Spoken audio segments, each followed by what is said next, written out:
Well, welcome to Independent Thinkers on Digital, a series which seeks to gain insight through some incisive dialogue with some of the world's leading independent thinkers on matters related to digital technology. I'm William Webb. I'm the CTO at Access Partnership, and I think I'm fairly well known for my willingness to challenge conventional wisdom and to cut through the hype.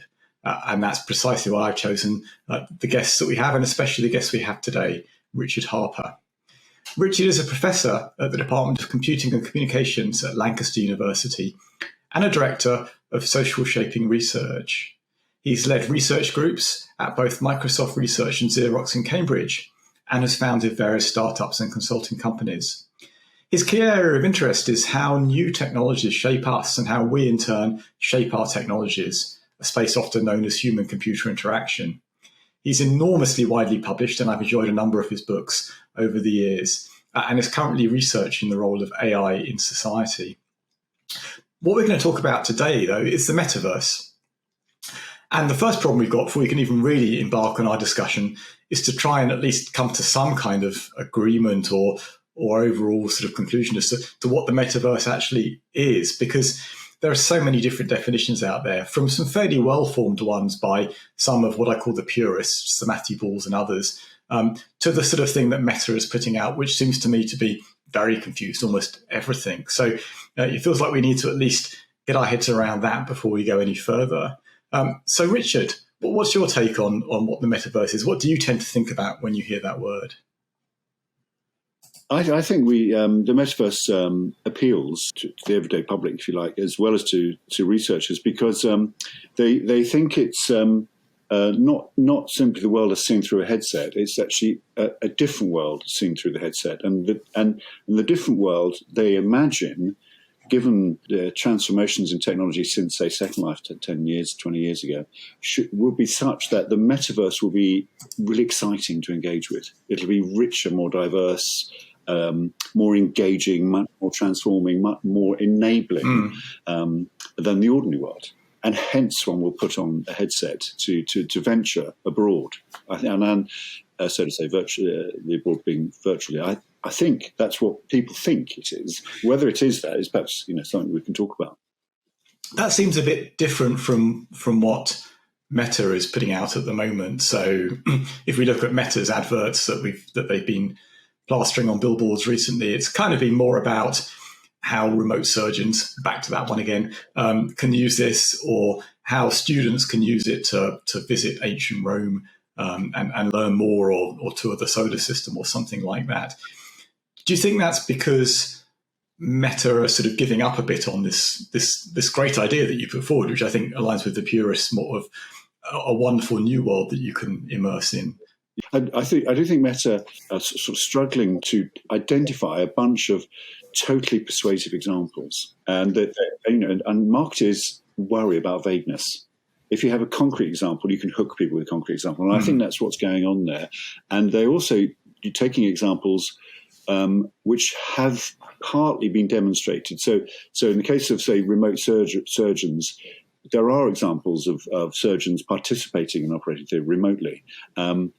Whether they're using headsets or whether they're just using other technologies or suites of technologies is a slightly separate matter. But in everyday life, we kind of imagine that is something that's done. And there are instances where that seems perfectly legitimate. And one also imagines that part of the world which is long gone could be reconstituted in digital means and done incredibly effectively. And part of the reason why I think Meta are doing that is because in the past 10, 15 years, the transformations in animation and in Hollywood movies has been such that special effects are now spectacularly good. And you complain a little bit if they seem a little grainy or a little bit clippy. And we've kind of become a little bit spoiled. And we expect, sort of Hollywood experiences on headsets. And one of the things you imagine, if you have Hollywood experience on a headset, can I go to the Colosseum and stand there in awe surrounded by the roar of the crowd, much like the Australian actor did in the famous movie Gladiator. So they're trying to offer things which entice people. But if you look at what Meta are also saying, is they have a notion that the place that they're creating will be a workplace, a collaboration place, a place where you would do things differently, and that seems a bit generic, but also it unfortunately evokes the experience of Second Life, and Second Life 20 years ago was really fun and exciting, and because it was one of the first applications where you could create technically what was called an avatar of oneself, and one could animate it, and one could, through the keyboard, through a WIMP interface, actually manage to articulate this kind of virtual body. But the charm of that was very fleeting. The charm was essentially, oh, look, I can get my computer to do this. I can do this in a computer. I can virtually embody myself.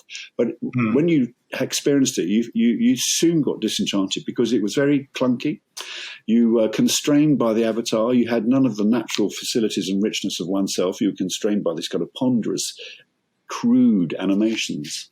But Second Life was also then offered as a kind of possible illustration of how we might have new forms of working, remote working, home working, how you might join in a workplace through these virtual representations. And I think Meta are wanting to suggest that what they're offering is going to be radically better than that, by people thinking that it's going to be like a Hollywood experience. And I think that's part of the problem here, is that not just the misfit between the Hollywood experience they hope and what they might expect, but also there's a misfit by the Meta people kind of struggling around what it is that, even if they were to do it perfectly, what it would be they would offer. So when I'm working with colleagues, it seems to me an eccentric thing to perform myself in some other form, to act as a virtual entity. Well, I wouldn't want to be myself. What's wrong with myself that I would think, oh, it'd be better to be an avatar?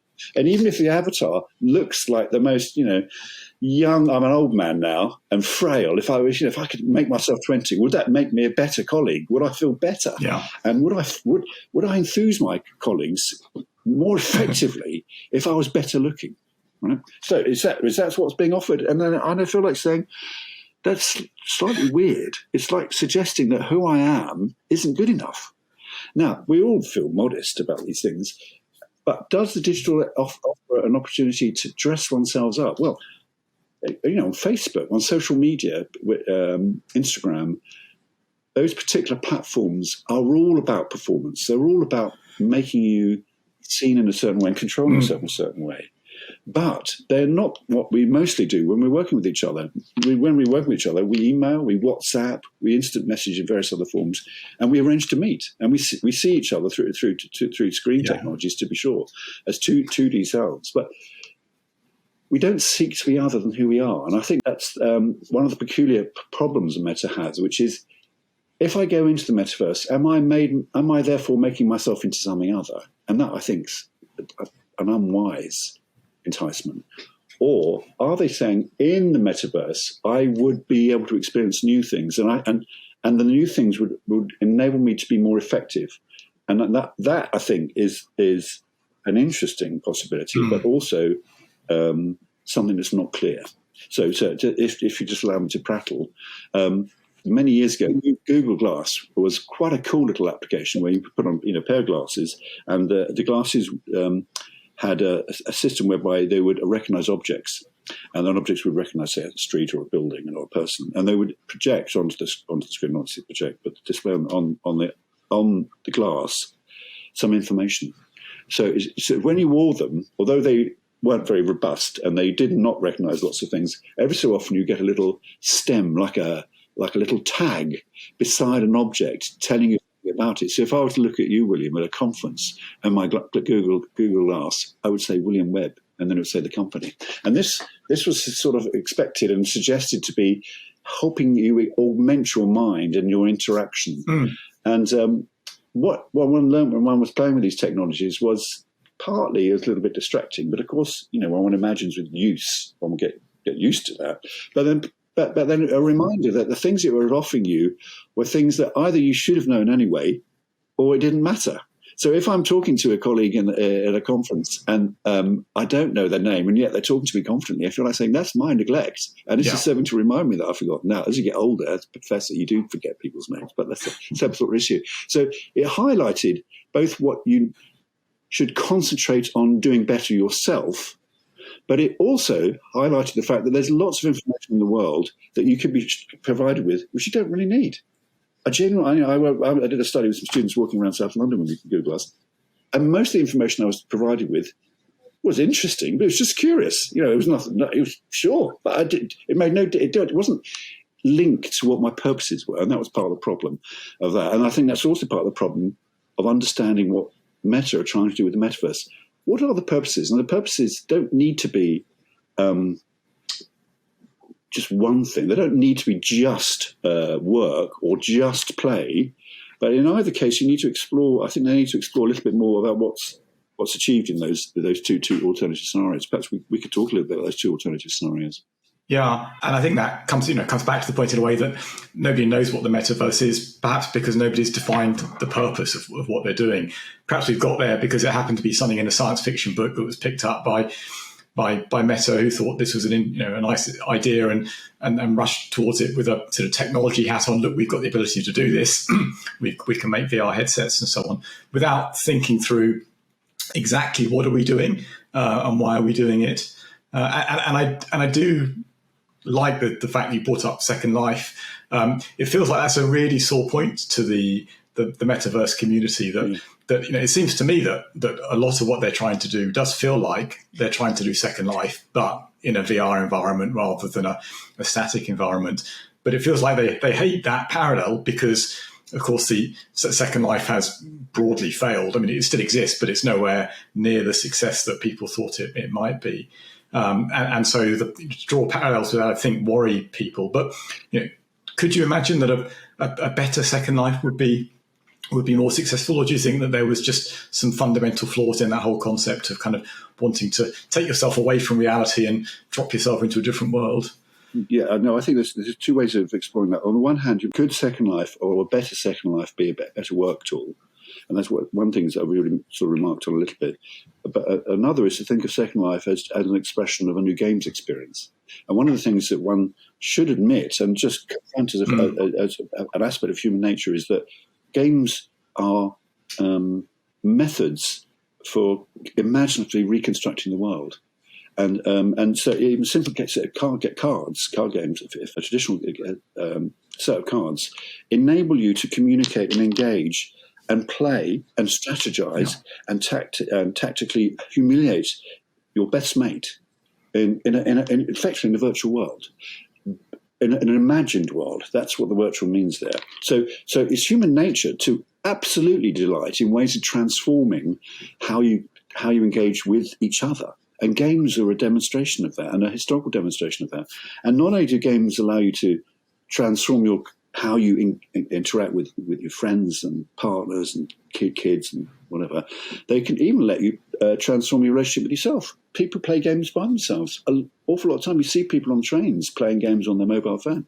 They are transforming the imaginative context in which they are living. And it's fun.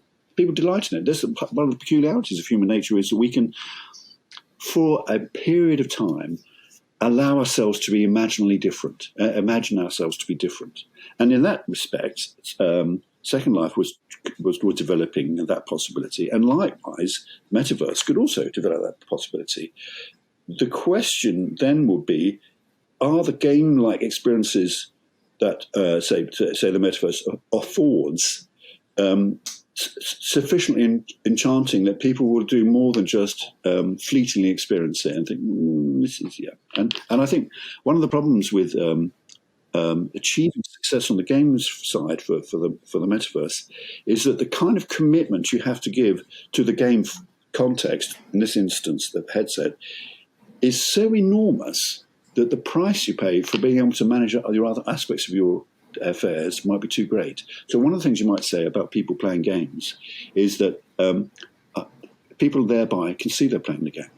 And you can see what other people are doing. So your partner can come along and show to you that there's something else has just happened that perhaps you could stop again. Yeah. So you're mutually monitoring. So you're monitoring both the world as it is and engaging in the world as you imagine it to be. Now, one of the problems with the virtual headset is that you commit to that and as if you make yourself blind to the rest of the world, as if you tied your hands behind your back, as if your feet are tied together. Now, that can be fantastically kind of provocative.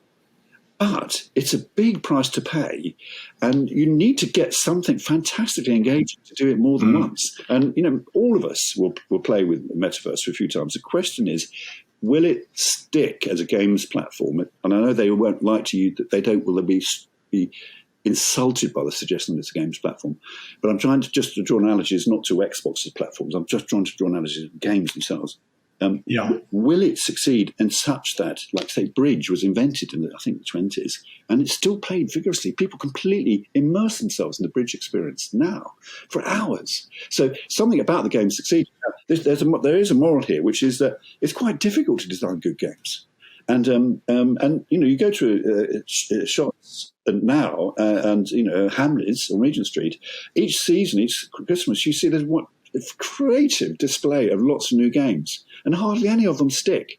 Now, one of the problems with doing this in a metaverse is that it's an enormous amount of money to make a game, and then you kind of like, you invested that much money, you're going to make sure it succeeds, but actually it's just a game.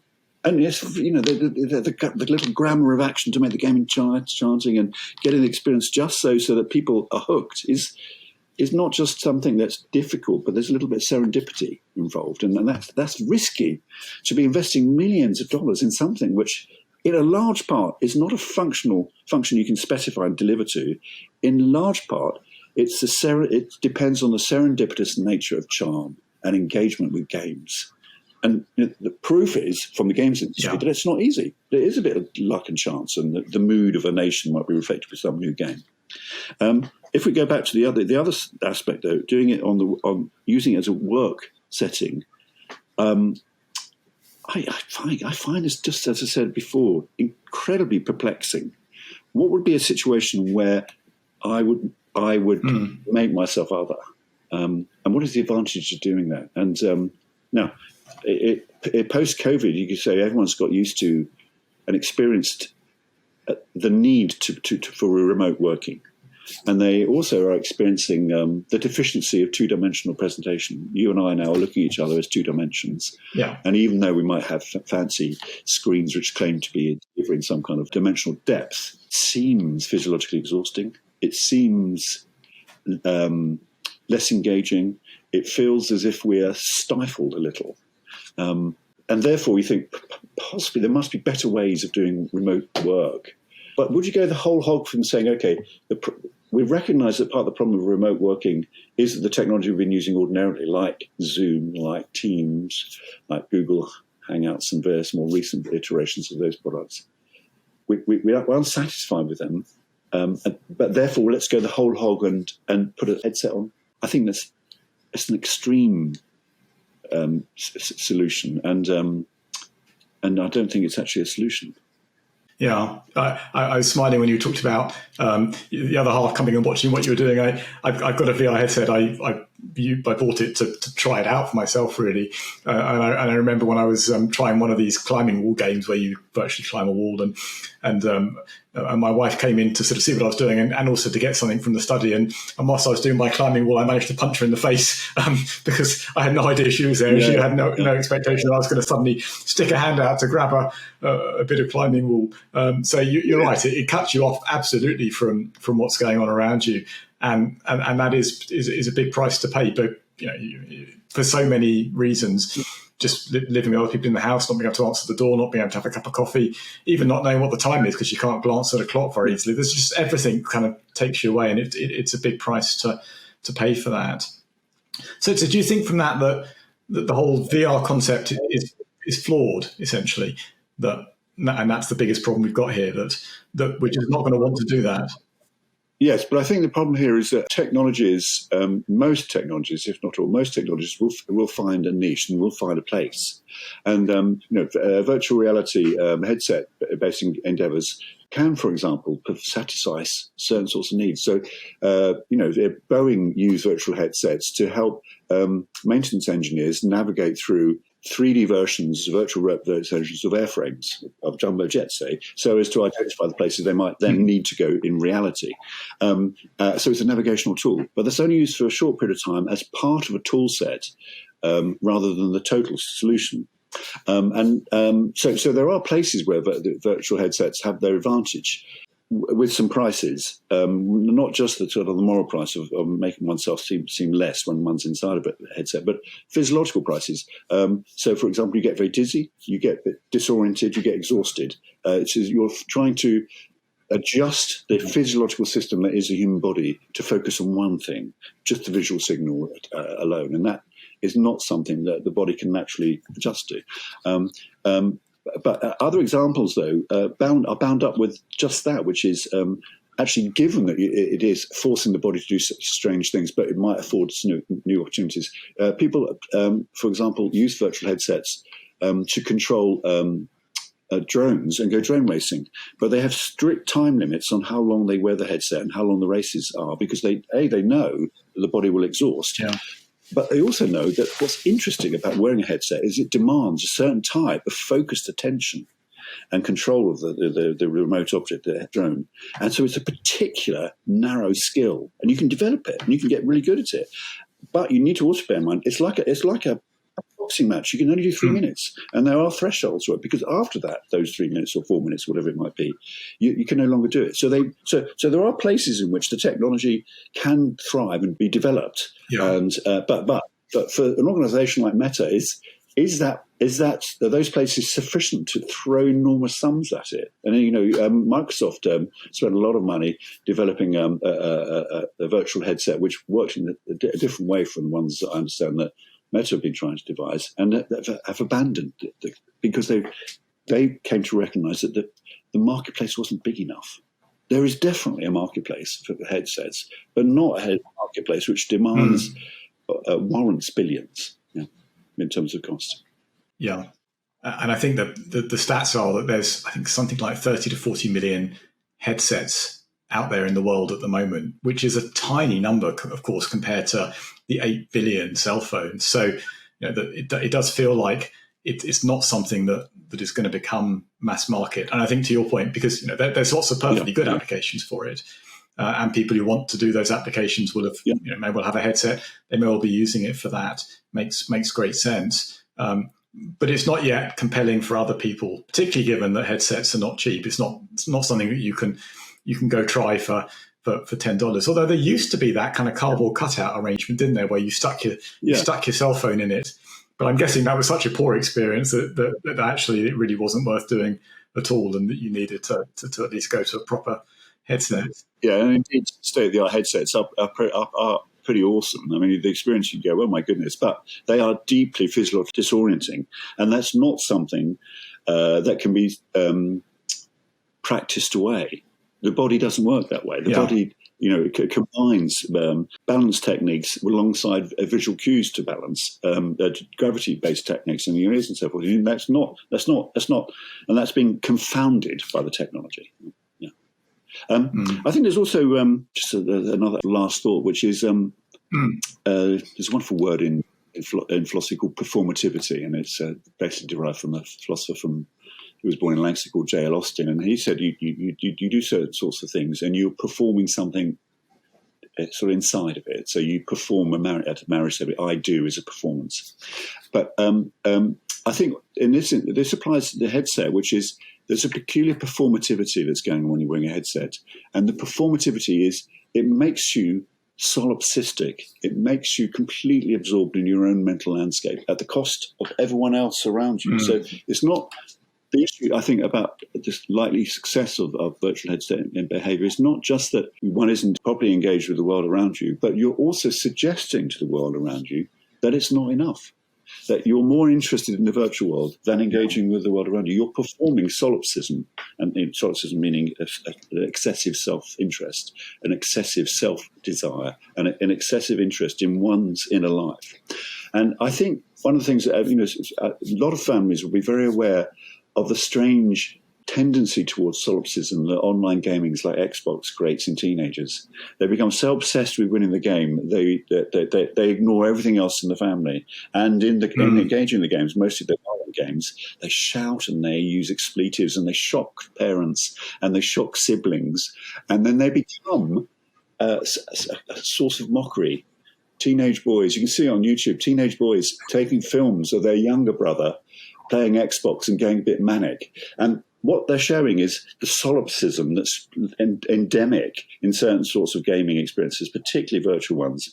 And if Xbox gaming, it does bring you in towards that kind of mad solipsism, nevertheless, you're able to see and watch those around you. Whereas the headset, you have no engagement with the world around you, or much less. And so I think, consequent on that, how people might end up performing games and behaving will increasingly appall everyone else around them, and that will make it. I think, headset games socially unacceptable. It's not the experience that the users have that is unacceptable. It's just that people will not like their partners going on the headset because they'll see their partner disappearing into a world and behaving without regard to them. And I think people will say, I don't mind you say, if you're an adult, I don't mind you having a couple of beers some nights, coming home a little bit inside your own world, but you mustn't do that too much. And likewise, it will be a similar with kind of, even if they succeed with virtual headsets and Meta, I think there will be a moral code which says you shouldn't do this too much because it unsettles everyone else, those who are not in the headset.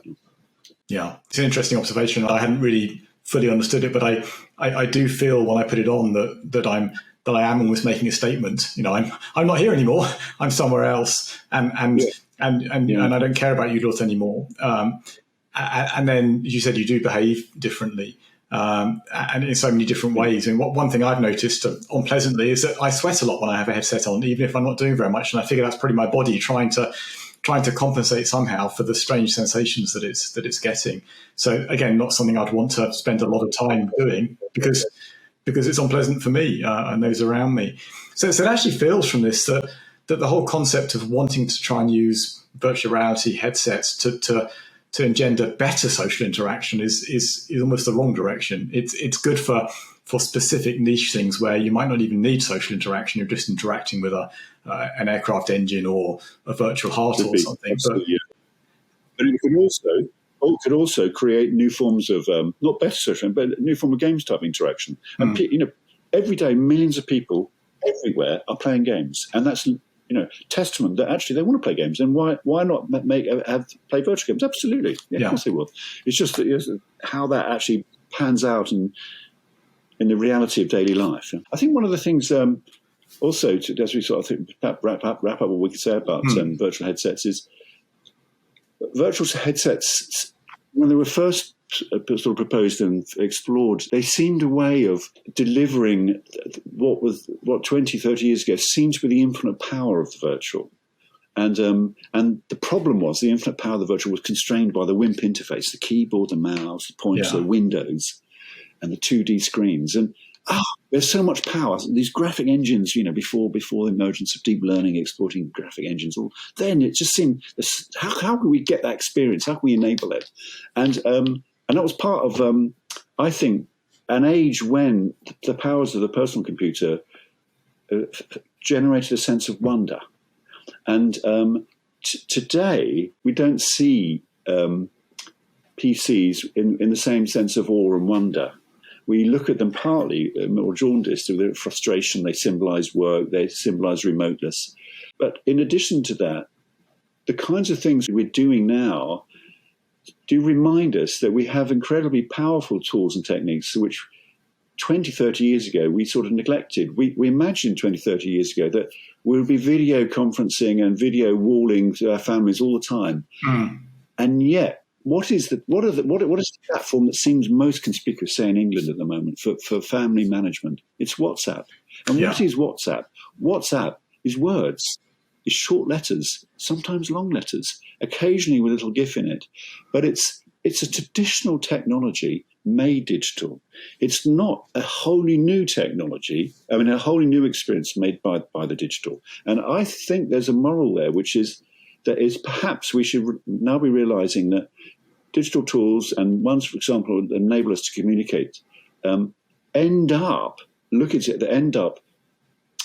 enabling us to do what we spent thousands of years learning to do, which is to use the written word. And I say to teenagers now that they're writing more than ever, They say, no, I'm not. I FaceTime. Well, I say, well, how many WhatsApp messages have you sent today? And they go, well, I don't know, 30. And they're using an old-fashioned technology, but on the platform of a new technology. And I think this is old man looking back.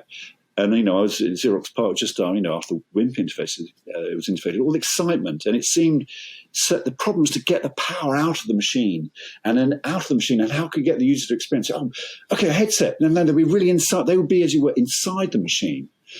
But now I don't think we want that. We exciting idea. It's like, when aeroplanes and jet engines were invented, surely going as fast as possible is what you wanted to do. Well, no. Now, now we'd like to travel, to be sure, but it's not speed that matters. And now with computers, what do I want my computers to do? They want me to touch and caress and cuddle and bind myself to my family and my colleagues, but not literally to caress and cuddle and caress. They're just the instrument through which I whisper and I talk and I write and I summons them through bundles of words, through sentences, through a grammar of action, which is ancient. It's not the grammar of action of new technology. And that reminds me, one of the key things I've taken away from all the great discussions we've had over the years is the point you just made then that more immersive is not necessarily better. And there are times when a simple text is actually much better than a video call. And yet it feels like the metaverse is kind of founded on the thinking that more immersive is better. We can be more immersive. That must be a good thing. Therefore, we want to going to be immersive. Yes. Therefore, we're going to live the rest of our lives in this immersive world. And I think that's probably the one of the key points to pull back on and say, no, it's not necessarily better. There are times when it's better, but there are plenty of times when it's not. Yeah, and part of the problem is when I'm seeing the truth of that is to try and think of what's the good analogy. So, is a plate of food better because there's more items on it? Or is a plate of food better because it only serves one dish to taste? And you can think of the success of tasting menus as to a mind of actually distinguishing things enables you to enjoy better. But perhaps that's not how one should think about how people communicate to each other.